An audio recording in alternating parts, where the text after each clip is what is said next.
2019 Jeep Wrangler GL, and we're going to check the cabin air filter. What you're going to do is you're going to open the glove box, and there's a damper right here on the side.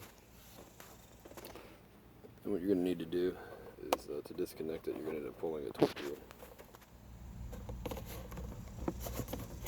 There's the nut. Alright, then you can just disconnect it. And then this thing right here stops the glove box from opening all the way. So, all you're going to do is push on it, and the glove box will drop down. And the cabin filter is located in this box here. Squeeze these tabs, and the door will come right off. The way the door is made, this piece here goes inside this little slot that's on the side over there. It can be a little tricky to put back. But here's the cabin filter.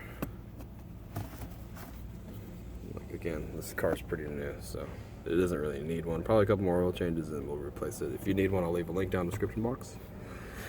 When you get your new one, you just gonna have to squish the filter a little bit to get it in there. And you're gonna need to, this is where it gets a little tricky. This tab is a little tricky. You're gonna stick it on there, and you need to make sure it's pushed all the way to the right, or it won't go on right.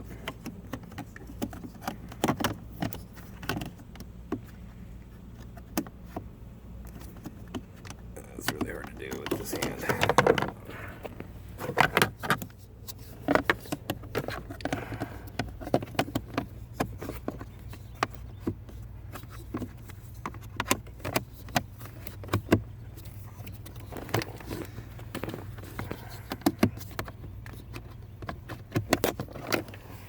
Struggles. Okay, hold on. So you're gonna keep on working the door, and then it'll click in. You'll feel it. Inside click, and then you just can push it right back on there. That's it. Simple. Don't forget your damper over here. That's it.